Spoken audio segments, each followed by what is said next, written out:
Hey there, my name's Mark McCartney, and welcome to the What is a Good Life podcast.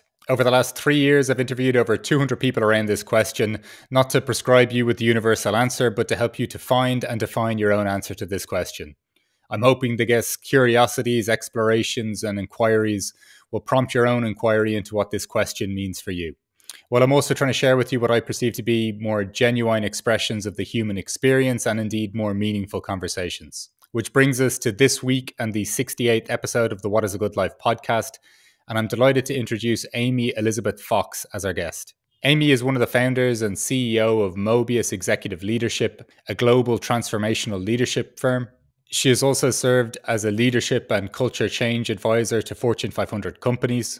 While Amy is also considered an expert in healing individual, family, and collective trauma, and has been a pioneer in introducing trauma-informed development and psycho-spiritual principles into leadership programs. She is also on the faculty of the Africans Leadership Institute's Desmond Tutu Fellows program at Oxford. In this glorious conversation, Amy shares with us her journey towards a life of inquiry, contemplation, healing, and a more mystical engagement with life. She talks of the deeper unity that exists between us all beyond the fractures on the surface, ways we can connect more deeply with ourselves and each other, and ultimately ways to keep our heart open to all the suffering and beauty that exists in the world. If you're not satisfied with the level of connection and intimacy in your life, this episode will give you so much to contemplate and potentially reconsider with regards to following societal norms in terms of relating to one another. Well, Amy is an absolute well of wisdom, and this whole episode serves as an invitation to keeping our hearts open with the world and each other. Look, I took so much from this episode, whether it's Amy sharing from her own experience, from the teachings of Thomas Hübl, who she's a student of. I found this episode so enlightening from start to finish, so I'm sure you're going to take a lot from it as well. And if you enjoy this episode, please like, share, and subscribe. And if you're on the podcasting platforms, please continue to leave your lovely reviews, as I greatly appreciate your support at this stage of my podcasting journey. And if you want to check out more of Amy's or Thomas Hübl's work, please check out the notes below, as well as for ways of getting in contact with me, whether to discuss one-on-one coaching, executive coaching, or for executive silent retreats. And also to follow the podcast newsletter, where you can also get my reflections on whatever has been sparked in me with regards to whatever we discussed in these conversations as well. So having said all that, without further ado, the 68th episode of the What is a Good Life podcast. Amy, thank you so much for joining me today on the What is a Good Life podcast. Since finding out about the work that you do earlier this year, I've been really looking forward to having this conversation today. I am as well, Mark, and I just think it's such an important question that you're posing for all of our reflections. So I'm looking forward to the dialogue. Wonderful to hear. So the first question, as I always start these with, Amy, is the question of, is there a question you're trying to answer as you move through life? Well, I really like Rilke's notion that you walk a question over time. So I think the honest answer, Mark, is that the question I'm walking changes as an answer starts to emerge and become embodied. And I would say my current question is, how does one keep one's heart open in a time of such extraordinary pain and challenge? And how does one give oneself to restorative processes that matter, and what restorative processes really matter now? Okay, well, this is a glorious question. um, can you even just elaborate as just how you've got to that question, or what's made this kind of so present for you at the moment? Yeah, I mean, in a way, it starts with my parents, as maybe everybody's life narrative does. My parents were very committed civil rights activists and social justice activists, and gave me a real thirst for equity and justice and freedom and sort of a love of democratic values and principles. And that led me in my early 20s to be, really an activist, somebody who was agitating and advocating for better policies and a culture that was more inclusive and more loving. And over time, what I saw was that the structure of polarization in society and the cultural architecture was so reified and strong that taking one position on a polar dialogue was in a way simply being enrolled in that cultural architecture. and that there had to be a sort of deeper solution. And that led me to a more inward journey of exploring psychology and body work and healing modalities, because I got very interested in what's the river underneath the polarization.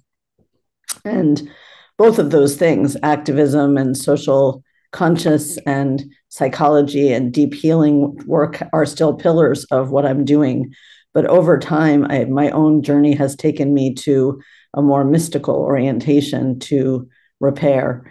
And I've had the great privilege of studying for the last decade with a very extraordinary teacher named Thomas Hubel, and a wonderful energy teacher named Linda Cicera, and a non-dual teacher named Patrick Connor. I've just had great grace in being accompanied by people whose perspective and way of being inspires me to something higher, and something more hopeful. So maybe that's a little bit of the arc of my own journey. And that's not in any way to discount the work I was doing in my 20s, which I still hugely honor, and think is urgent, actually, at this moment, that people speak up and speak out and have the courage of their convictions. It's more just to say where my own walk has taken me. Just to say that that all felt absolutely delightful to hear that. I don't even know where to go, I guess. But the one thing that just jumped out at me, one expression which I really liked, is like to feel what the river is beneath the polarization. Could you talk me through the sense of that being a river? Yeah, what a subtle question. I think that there are access points or portals that one can be guided to, in which you really start to have a felt sense of the unity of life, something underneath the fragmentation and underneath the fracture. And in my own work, I've come to strongly believe that the brokenness that we see expressed many, many ways, from overt violence to alienation to, the notion of a nuclear family being the sort of hub of intimacy, many things, are really the symptoms of generation on generation of untreated trauma. And that we're looking at a world that represents the layers of genocide, racism, colonialism, immigration, alcoholism, addiction, many, many, many different forms of broken life, damaged life, violent life. And that there is underneath all of that a current of love and compassion and beauty that people can return to. I think that's what it means to have a spiritual journey that's headed home, home inside myself, home inside the planet, home inside the natural unfolding of life. And I can see we do leadership programs that are really designed to help executives take the beginning steps of that journey. I would say I want to be modest about what it can do in a week. But in that week, you can see a sort of catalytic unwinding of the assumptions of independence, alienation, disembodiment, the distance people live from themselves and from each other melts very quickly if you make a genuine and skillful invitation to love. So that's what I mean by the river underneath the polarization. It's a field of kindness. It's a field of generosity. It's a field of vitality. It's a field of joy. And it's with us. It's just waiting for us to knock on the door, in a way. I can see you're going to present me with a problem, Amy, all throughout this conversation, and that's that I just like to sit with what you've just said for for a few minutes each time in Oh, silence. So this this sense of catalytic unwinding, and then the distance from themselves, let alone the distance from each other. Could you describe what you're perceiving to be happening for people in that sense? Because I think there's something really deeply important and kind of profound in that observation. sure. I mean, one simple way to say it would be that you bring together a group of executives, some of whom may have worked together for more than a decade, in some cases 20 years. And there's a formality, there's a kind of shielding and guarding. There's a routinized set of conversations that they have that are very far from personal proximity or interpersonal trust. And they don't know there's another option. That really is the sort of social agreement we've all made with each other. And in some ways it's efficient. In some ways, everybody knows how to get it right. And there's very, very scared parts of us that find reassurance in knowing how to get it right because we're scared to get it wrong. People walk around with a lot of fears that we don't speak about and that we don't name. And so we wind up thinking we're the only one who's scared to be rejected or scared to be alone or scared not to be good enough or scared to be found out in some way. But that's actually quite universal. There's people have walked so much dysfunction and so much difficulty that there's no way that we've wired naturally. For most people, don't have a sort of a natural arising state of self-acceptance and self-blessing and self-expression. So we're distant from each other because we're distant from ourselves. And one of the things we do very early in the program is to invite people to listen to their own life story. And in the listening to each other's life stories, you start to see the sort of, I don't know, universality of human beauty. Every story has loneliness. Many stories have bullying and isolation. Many stories have loss and grief and shock. And every story also has triumph and resilience and tenderness and yearning. And if you hear story on story, if you hear 20 stories over the course of a day, you get that piece of wisdom, which is to have compassion for anything that your colleague might be demonstrating that's less than aligned, less than attractive, less than productive, as simply a symptom of that early hurt. And there's just this beautiful forthcoming waterfall of care and support and understanding and, I don't know, mirroring each other's beauty that happens. And it creates this sort of orbit or cosmos of freedom in which people can start to say what hurts them, what they need. They can start to have a vocabulary of relational requests. How could I ask somebody for emotional support? Many, many professionals know how to ask somebody to do problem solving with them, but they wouldn't necessarily know how to ask somebody to hold them in their grief or to help them with something they're struggling with, or to simply sit with them in silence because they need a moment to be with themselves. You know, the much more, there's like an interiority we don't share. But when invited to, people are honored and almost instantaneously touched to do that. That's the thing that I'm finding most fascinating about this, because you're like, I fully observe the similar things, and that people are afraid, there's this socially accepted code. And if we, it leaves us, and as you say, in this isolated place from ourselves and then from each other. And then just how quickly that can dissolve. Like I was part of I was supporting a friend facilitating some conversations amongst a group of men last week, like complete strangers to each other. And within, an hour of meeting and then just in the groups, they were sharing their memories from their first childhood friendship. And sometimes the hurt, or whatever else that could go with that. And they had a lot of them had the same observation as well. Like, how is this possible that we're doing this so quickly? And it wasn't that I was doing something in the group. I was just posed one question and off they went. It's amazing how stringent or strong that resist, or that, like, I don't know, that gap or that resistance to addressing it. But then, as you say, when people do just step into it, going back to your almost like your waterfall or your river analogy, like they just completely get in a flow with it then. Yeah. I mean, I want to say two things to that, Mark. One, life has your back when you make that invitation, because the intimacy is an agent of alchemical healing. The intimacy is how we fall back in love with life. It's how we reunite with our natural trust and openness. It's how we relearn to love. So when you make that invitation, everything in alignment, all the forces of light are with you. And that's partly why it works. Another way of saying that is the other societal version is an unnatural alienation that lives in a hurt world. It's not the natural way we would meet each other. Thomas has this beautiful sentence that revolutionized my thinking on this. He said, the notion of a stranger is an artificial notion. And that really gave me permission to walk around the world believing that any interaction could be full of meaning. And it works that way when you hold that principle and that precept. So that's the first thing to say. Like, only a hurt world would be so disembodied, so distant, put such a primacy on resilience, which is really another way of saying don't need anything. A living human system would say, let us cradle you when you need. That's a far, far more wholesome way to respond to somebody who's in a hurt place.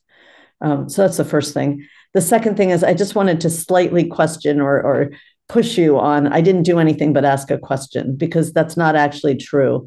The refinement of your walk and the quality of you and your friend's invitation had to have had a certain level of depth and receptivity and maturity to hold whatever arose in response to that question, or else the question is hollow and it won't work.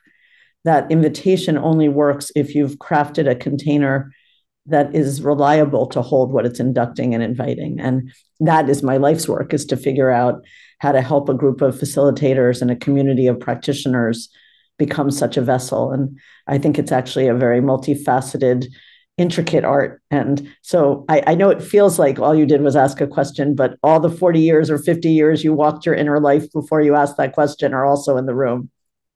No, I'd fully agree with that. Yeah, no, I definitely agree that there's I even noticed that in personal conversations, though, there can just be, sometimes when people say, well, how do I get this person to express this? Sometimes if somebody just asks me how I'm doing, and if it could be I'm feeling a bit of pain, or I'm feeling a bit of sadness, or I'm feeling a bit of anger or joy, even something like that can just open or that can be the invitation to somebody else to just suddenly not unburden themselves, but release something that they were holding. And it's very subtle, but I agree with you. There's a whole process and a whole, I think, inquiry that someone, or a path that somebody has to go on a lot of times in order for that to be so openly or graciously accepted or engaged with. I often say to practitioners, nobody will walk the terrain in your presence you haven't walked.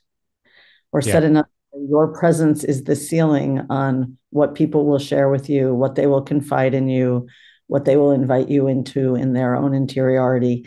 Your inner work is the invitation, and it's also the cap. Yeah. The The sense though of I love this, like an invitation to intimacy, and the world, the universe having your back when you make that invitation.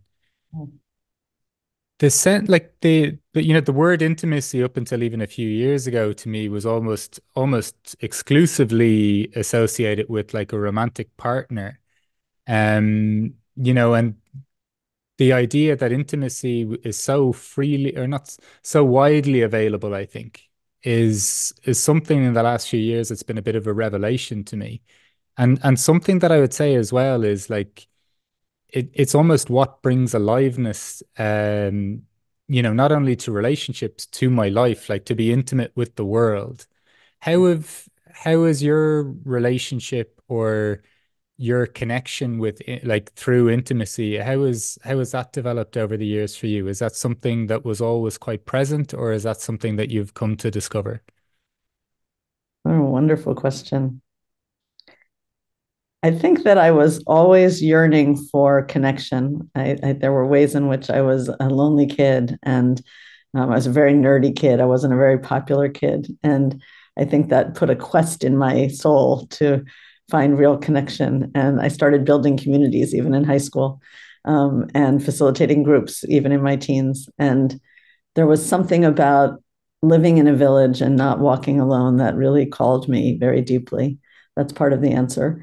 I think a second thing is that I find people just irresistibly fascinating, and I really genuinely walk around the world like eager to hear the stories and eager to receive all the shapes and contours of how life has arrived for people. And somehow also, I think through my own pain and my own inner work, able to hear the truth of people's stories in a very unfiltered way and in a very unvarnished way. That's my yearning in a way. That tends to be what my experience is. But you're pointing to another thing, Mark, which is in the same way that we've asked a nuclear family to hold itself rather than building neighborhoods and communities and parishes and villages. We've asked an individual one-on-one romantic relationship to hold all of the emotional needs of each of the two partners. And I think that's an equal distortion. No one relationship can meet all your needs or touch all the different facets of your psyche and your potential and make all of the wonderful apertures to self-creation and self-expression that a myriad of intimacy can do. So there's a way in which we're living less alive than we could be because we're so estranged from one another. Somebody who is a beautiful poet brings out the poet in me. Somebody who has a tremendous communion with nature teaches me how to relate to the trees and the ocean. Somebody who's really embodied as a dancer teaches me how to, feel myself in a different way, in a visceral and kinesthetic way. I feel like each person in my life, each intimate relationship in my life is an invitation to know myself and know the world, as you're saying, in a much more permeated way. And I think there's also what arises to me as we're speaking is also not making a big distinction between massive events and small moments of beauty, like letting life's poignancy occur at a micro and a macro level. So sometimes for me, it's simply just sitting and cooking with somebody, and playing some sweet music while we do that. And there aren't a lot of words. Intimacy isn't always disclosure, and it certainly doesn't mean over disclosure or undiscerning or unboundaried. It means immanence in the moment. It's a quality of presence and potential and glistening, something like that. This I find absolutely gorgeous, and there is so much importance to what you're saying because there are so many friends in my life that fulfill hugely intimate roles, and almost to the point that, as you say, like if you were to not burden a partner with all the expectation to hold or be the container for all your intimate moments, that would be I almost get this image of someone just like a socket being overexposed or something like this, like or too much power running through it. And the 100%. thing, That is my understanding of part of why we have the divorce rate we do is that the sockets are blowing. yeah.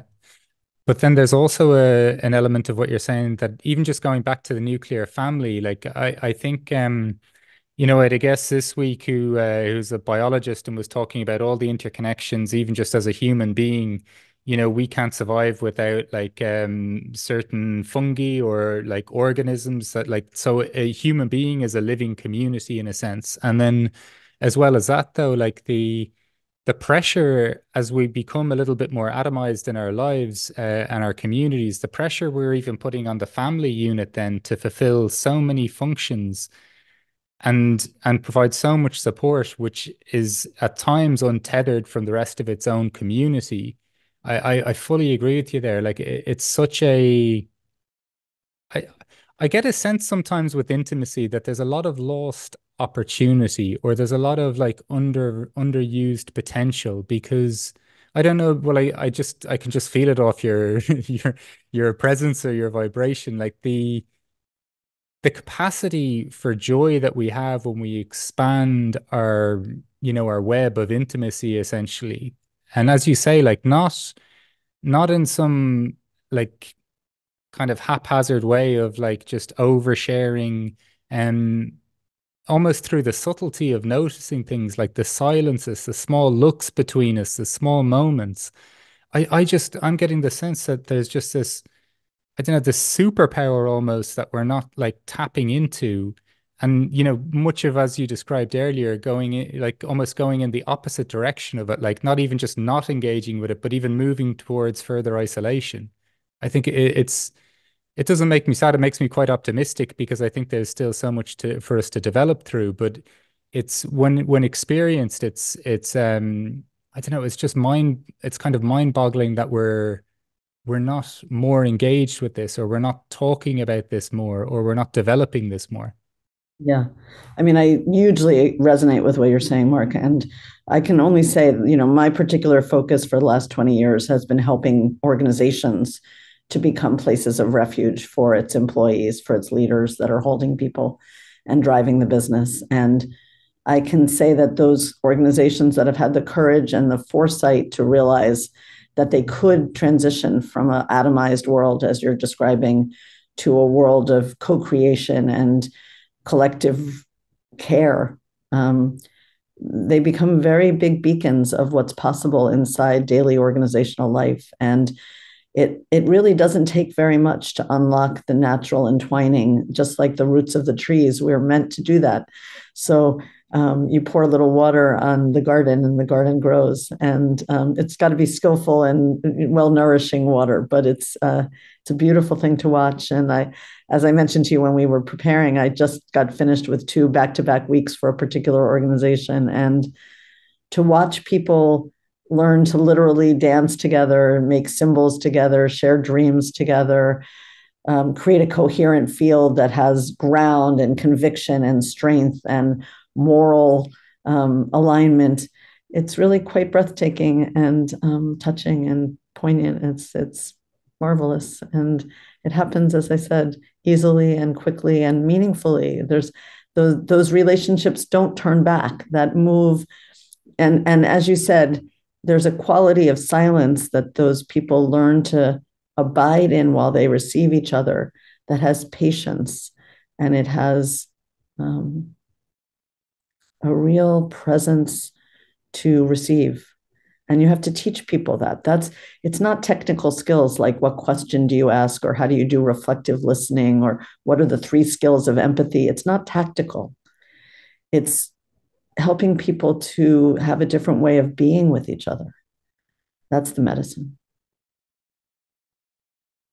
Just in terms of that silence, how would you describe that? Like, to me, it sounds like it's in the being of whoever is facilitating it somehow, or that they've their own experience with it, a bit like you said earlier, how someone can take a group where they've been themselves. But the sense of patience within the silence, how have you seen that unfold within groups? Yeah, I mean, there's multiple elements. There's certainly what's the quality of the practitioners. And at Mobius, we spend a lot of time building the interconnection between the practitioners. So the facilitators do their own healing work with one another.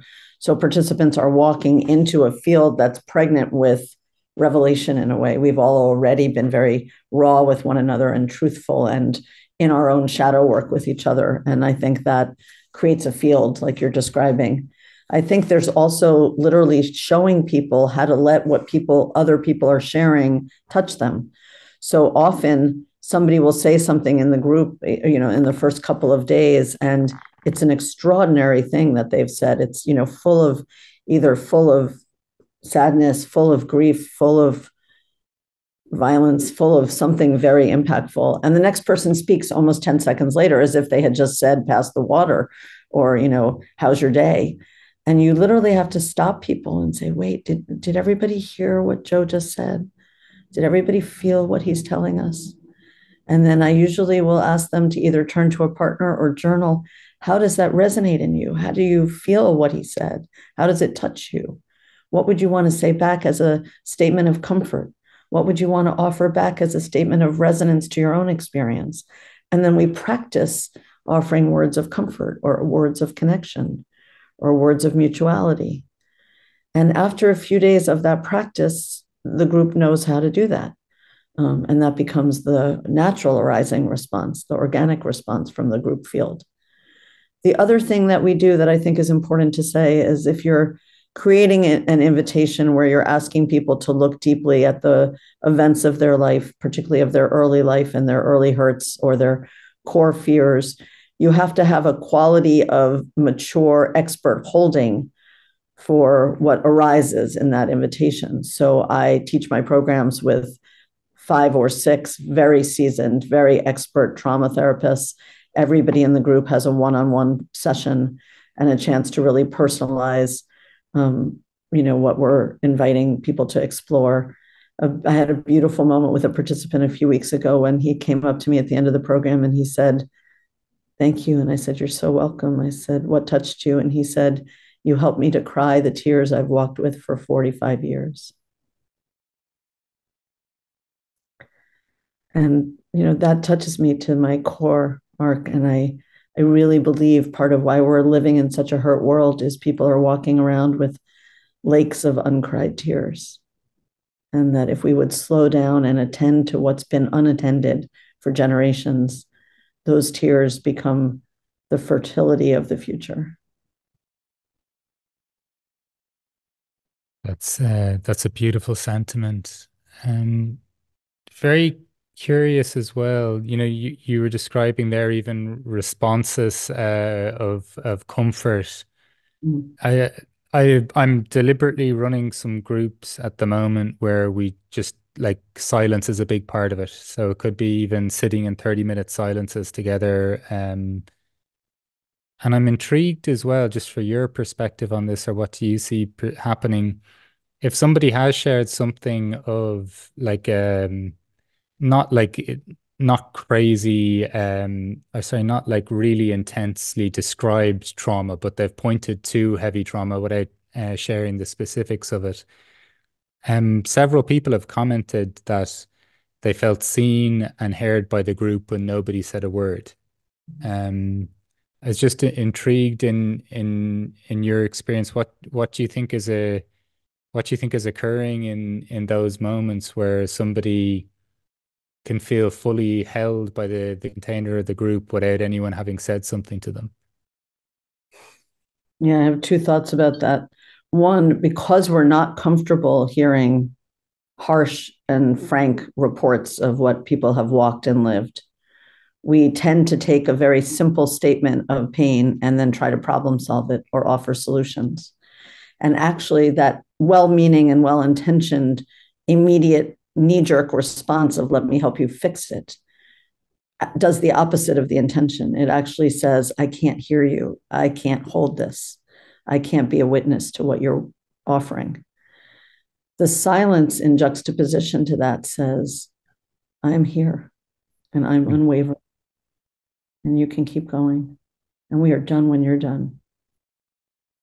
And that love, that holding, that generous receptivity is something they've waited their whole life to have, because those stories yearn to be spoken, but they can only be spoken in a field that's sending a yes. And in many ways, the silence is the deepest yes. It doesn't ask the person to hurry, doesn't ask the pain to be less. It doesn't ask them to translate their pain into something more tolerable or socially acceptable. It just says, I'm here. There's a beautiful phrase in Hebrew, hineni, which means I'm here and I'm available. And I often think we're retraining that capacity of hineni in the culture. The second thing that I would say, one of the things Patrick has taught me in the last 2 years of my working with him, there's times where I'm telling him something and he doesn't say anything back. And at first I was quite confused because some of the times I'm saying something meaningful. And he said, after a couple times, I said to him, why don't you say anything? And he said, some things are too deep to be responded to in words. And I knew it was true. That's right. There was a moment where I had a participant in the program who had lived in a country that had tremendous violence and disruption all through his childhood. War. He grew up in a war zone. And on the opening night, I have people draw a picture of their intention for the week. And he drew on one side of the page just a black line across a white page. And he showed the group and he said, this is my life until tonight. And then he flipped it over. And on the other side, he had huge, vibrant royal tones all across the page. And he said, this is the life I want after Friday. And I was so moved by the subtlety with which he told us the horror he had lived. And equally that he had somehow harbored in his heart the hope that it could be different, and that hope had guided him through so much darkness. And at one point during the week, it just moved me. It was just very spontaneous. And I said to the group, just stand with me in silence and honor what this man has lived through and taken himself through. And we stood in silence, and that standing gave him an invitation to cry. And then the group sort of moved in and rocked him and held him while he cried. And I really do believe that's not only a profound moment to participate in, and everybody gets a blessing from being part of that balm of healing, but that it also sends a ping back to him earlier in time to help him come through it. I think it's very mystical, a moment like that, and very holy and very multidimensional. And yeah, so that's what arises in me when you ask about silence. I was not looking to go back, but when you mentioned the mystical element earlier, and now you've brought it up again there. What was that journey like for you in engaging with the more mystical and just even as you've said there, like the kind of multi-dimensional. I always love the idea of like we're always in communication with the past and if you know what I mean, because whatever happens right now will alter the what we carry from the past at least anyhow. But Absolutely. just your sense of the of engagement with the more mystical elements of life. I think we might need a whole nother podcast more. Let's see what to say. It was a very, very broad question, to be fair. And maybe one way to say it is about time. I think that our generation is being asked to relate to a lot of different facets of time.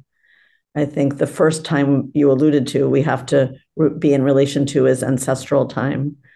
We have an opportunity in our generation to break cycles of violence and addiction and secret keeping and polarization. And part of that work is to really understand our own lineage and our own inheritance and the courage of our line, and also the pain our line was born into, and the karma that we carry, and that's ours to repair. So there's ancestral time. There's being present in a way. You talked about meditation or contemplative practice. I think somatic and contemplative and artistic practices are vital for helping us to come home in an imminent way to our own embodiment and our own potential. And to have some relation to being touched by life day in and day out in emergent ways, not in frozen ways. And then there's, of course, sacred time and stepping out of ordinary life and the day-to-day tasks of to-do lists and shopping lists and householding and work to create time that's more sanctified in your life, for me anyway, has been an enormous nourishment, elevation, source of insight, source of intuition, source of guidance. And I think in many ways, my life is now informed by the regular practice of creating time that is retreat time, to be in prayer, to be in meditation, to be listening, to receive teachings, to offer my willingness to look deeply at my unconscious and subconscious patterns and try to clear them up so that I'm not in repetition, but I'm actually capable of letting the future whisper to me, as Thomas would say. All of that for me is a sort of mystical orientation to life. It's not passive at all. It's really it's a dance. It's a tango with God, maybe. Just so I don't project too much onto it, I have to ask you to elaborate on whispers from the future. Well, in a way, Mobius is a whisper from the future. I really, 20 years ago, started to see that organizations could be places of deep personal healing, and that therapy, as it was currently being done, individual to individual therapist, was putting the pathology in an individual instead of taking systemic responsibility for what's distorted and unhealthy in the human system, in the evolution of culture. And that organizations could be a vehicle, like a way of hacking in a pretty precise and immediate way, all the assumptions of how we interact. And that in a way is the future saying it doesn't have to be this way. It could be a different way. Thomas talks about the way we see life and the way we see the world is only one possibility. So when you start to see a fresh possibility that's more wholesome and more hopeful, that's the future calling us, to do it differently and inviting us to revisit our assumptions and our ways of working and our ways of interacting and our ways of being. Yeah. This expression used in emergent ways, not frozen ways, that felt very significant to me in the sense of just even just what you just said there in terms of like possibility. How do you how do you find people's relationship almost with that sense of engaging with what is emergent as opposed to having, I don't know, frozen. I think of frozen, I almost think of stuck or the same or things repeating.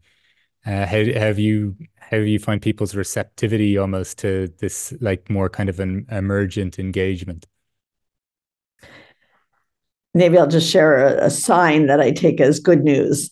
So, in a 5-day leadership program, by Thursday or Friday, somebody is writing their first poem in 20 years, and somebody else is calling their child to make amends, and somebody else is writing a love gift that they're going to give their spouse when they go home.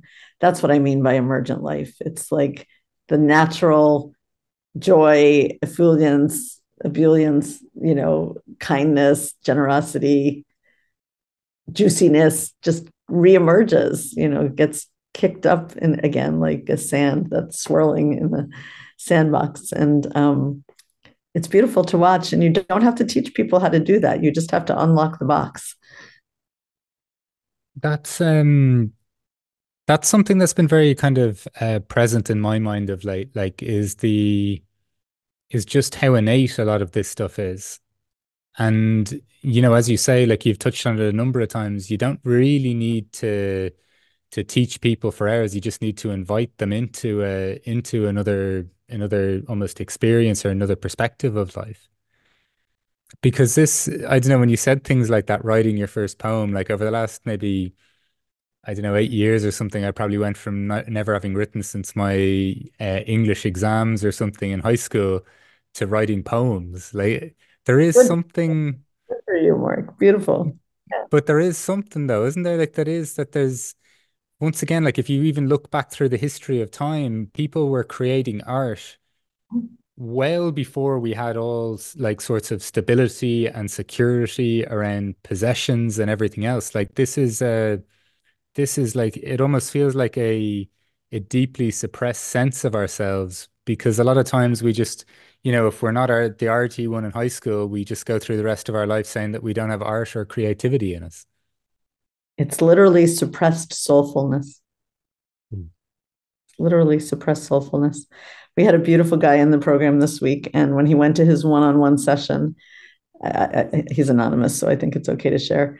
His third thing he wanted to work on with our practitioner was that he was very scared to dance. And as it happened that evening, we were doing an exercise in which each person dances in a circle of 5, and the other partners mimic their movement. It's a way of teaching the person to have self-expression and to be seen in their self-expression, but it's also a way of teaching people how to attune to someone else's rhythm and how to listen with their body to the subtle nonverbal cues someone else is giving about their voice and their presence. Anyway, so we told him, of course, ahead of time that that's what was happening, and he had the wonderful courage to let himself be seen and to dance. And he said to us afterwards, it was the most joyful night of his life. And it's like we've told people like that the being an artist or expressing yourself in that way has anything to do with do you do it well or not. It has nothing to do with that. I'm tone deaf and I chant in public all the time and I sound horrible, I'm sure, but it's one of my greatest joys. And worth every risk of being socially embarrassed to have a chance to sing the divine name from the center of my heart. So I do feel like art wakes people up. Art is part of soul. Art is part of aliveness. And art can be, as I said, doesn't have to be a giant painting on a museum wall. It could be something you're sitting and doing with your child with finger paints. It could be, an altar you make in your home. It could be a love letter you write to someone precious to you. It could be a birthday gift that you create for someone. It's infusing daily life with soul. That is the re-enchantment of life. Yeah. Did you when you mentioned the idea of the future whispering to you, and that's like almost using then what Mobius started off as and became as well as an example of that. Did you very quickly have conviction behind this sense of like this is what not only the world needs, but this is what the corporate world and executive teams or leadership teams may need? Yeah, so just to make sure I'm being impeccable in my attributions, the notion of the future whispering to you is Thomas's, not mine, but I do love it. No, no, no. I understood that. Yeah, yeah, yeah. Um, yeah, I mean, it's been an interesting arc, actually, Mark. I would say when we started, we were certainly more conventional in terms of how we were describing the work, and the work was probably more modest. It wasn't quite as deep. As the practitioners deepened and the community got stronger, and we had the experience of taking thousands of people through the process, our audacity got wider and our confidence got deeper and our roots got stronger. So it's like a vortex that builds on itself. And the level of resistance people have when they come in now to this is, melts immediately, whereas maybe a few years ago it would have taken a few days. It's a much stronger field of invitation. I also would say that when I started talking about mental health and psychological healing as part of adult development, as part of vertical development, as part of organizational learning 20 years ago, people thought it was interesting, but very odd. And they would say, yeah, that's very interesting, but that's not for us. And then after COVID, as organizations started to realize the level of complexity they were dealing with, I think it became much easier to map the organizational cultural imperatives to the psychological competencies. So let me give an example. We know now that the level of psychological safety on a team is critical for people to experiment, to have what Amy Edmondson calls the right kind of failure, to have genuine innovation and disruptive thinking. That safety requires that people lower the level of fear in themselves and increase the level of trust in a group. And you can't get that simply by looking at, a checklist of communication norms. You actually have to weave that between the people as genuine trust and closeness. If you want inclusion, then you really need to have people learn how to understand why we have the differences that we have and be able to hear each other's stories. If you want to have people work in a cross matrix way collaboratively, then they have to have the generosity and solidarity of caring as much about your success as they do about their own success. So they have to be less self-oriented and more collectively oriented. So there's many, many different mandates now that are upon organizations. The ability for collective intelligence and to be able to hear many different voices requires a kind of cognitive flexibility and a willingness to learn and a curiosity and a humility to realize that at any given moment, I can only see part of a complex picture. So we're asking leaders to lead in very new and novel ways, which requires the kind of transformational leadership work I'm describing. So now, unlike 20 years ago, when I describe the outcomes of such a program, people think, oh, we need that badly. We need that badly. It's very different. And was there a moment along your journey with this where where you were almost aghast? Like I know some of the things you're mentioning there um may have happened more frequently, like just, the group holding people or the sharing of something in such a subtle and powerful way and the response to that. But was there a moment along this journey where you were like, oh my God, this is something, as you said, even when your sense of audacity grew, like was there a moment where you're just like, oh wow, this could be even more unbounded than I thought at the start? Oh, many, many, many, many, many moments. And the honest truth, Mark, is every Thursday night when they do, each participant does a ritual to commemorate or invoke or share what's happened for them during the week. And I sit in the back with tears in my eyes every time, because may we never be numb to the witness of a miracle, like I never take it for granted that it's going to happen, and I marvel at it when it does. It's a wonder to behold. The Thank you question, for such a deep, sweet listening that you have. the sense of, the question you're walking with now, and I love this idea of walking with the question over time. And so how do we keep our hearts open at times like these? Where How is that? And I understand the times that we're in, obviously, as makes that more pressing. But just from your perspective, like where do you like what do you experience, or what's helping you kind of maintain or keeping your heart open in times like this? I mean, for sure, part of my answer would be having access to the wisdom and equanimity of my teachers and regularly dipping into things that are more eternal and enduring and less caught up in the material evidence of the world.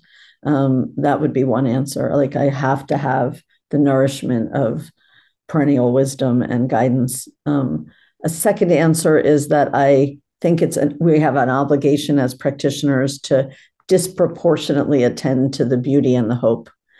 Because if everybody is drowning in the pain, then nobody can offer solace. So I probably, more than most people, spend time in music, in nature, in beautiful places, doing things that nourish me, whatever they might be.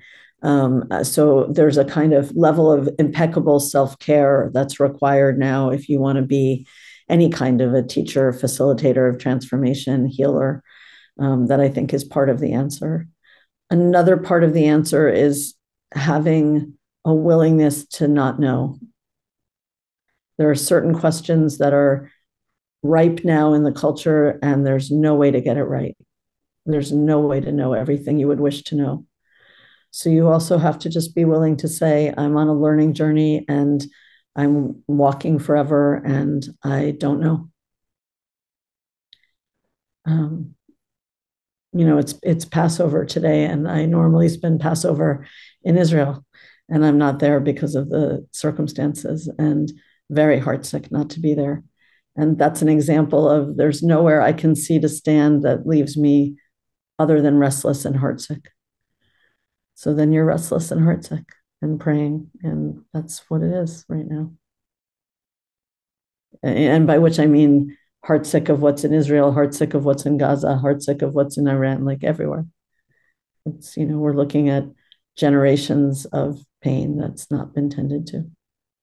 And we're seeding generations of pain to come. So you should be heartbroken. We should all be on our knees weeping. And I often am. I think it's what you said as well, though, in terms of the like keeping your heart open to all of it, right? And then so even in these times with the moments of beauty as well, like not only in beautiful places per se, but I was even just in my neighborhood this week. I saw a man and his daughter. She's only maybe 5 or 6, jogging, and he's slowing down his jog, obviously for them to go running in the morning. And I know them well. And she's just got this big beaming smile, keeping up with her father for a jog. Do you know what I mean? Like, and I remember just being struck by about 4 or 5 things that Saturday morning when I went for a walk with my dog, where I was paying attention to my neighborhood. And it's not to say that there isn't horrendous things happening, or like literally heart-wrenching things happening in the world, but it's all happening. I think is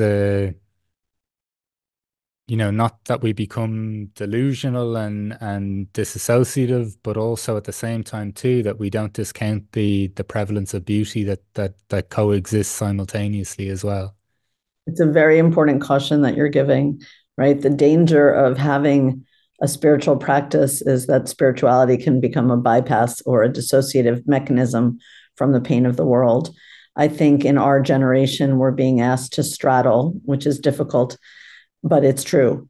We have to have inspiration from the beauty that you're describing. And I love the very specific, neighborhood moment of love really and being enacted in front of your eyes and touching your heart. That's exactly what I'm pointing at. And at the same time, not use our capacities for transcendence or dissolving to keep us from a very stark look and an engaged look, an activist look at what's happening and what needs attention and what needs naming and what needs protest and what needs change.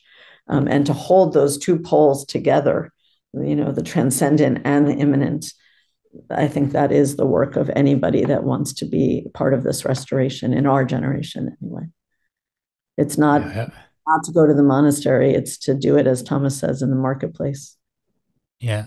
I think that's yeah, that sense of holding those two poles and experiencing them both fully, I think is that is the I don't know, and there's something even about that, even that also opens up a wonder in of itself. I think that like even if you can then start to observe both these energies or both these experience coexist and neither of them canceling each other out, I think there is something even kind of incredibly kind of alchemical or just there's something really profound in that experience.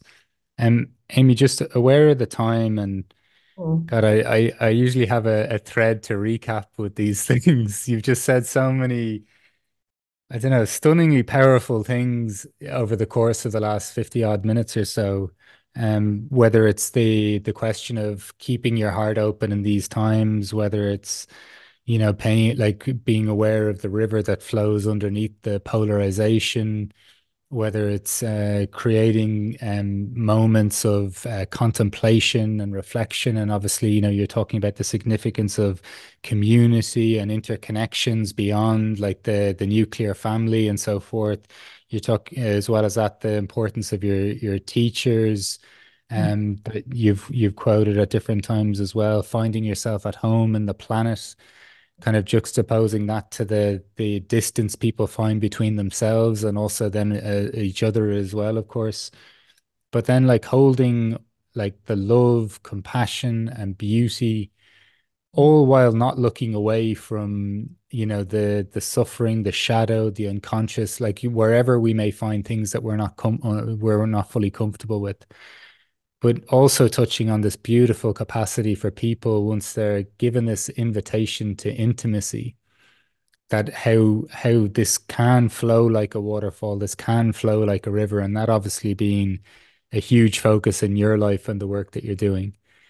Really curious to hear your answer to the question of what is a good life for you? Well, you just recap my entire life in 3 minutes, so I'm not sure I'll say anything else. But yeah, I mean, what comes to me is a beautiful teaching of an Indian saint named Neem Karoli Baba, whose work I've followed for many years. And he distilled his teaching into 3 words that I try to live by for the last 40 years. So maybe I'll close with that as my notion of a good life, Mark. And thank you again for this wide invitation that you are. Um, he said, love, serve, remember.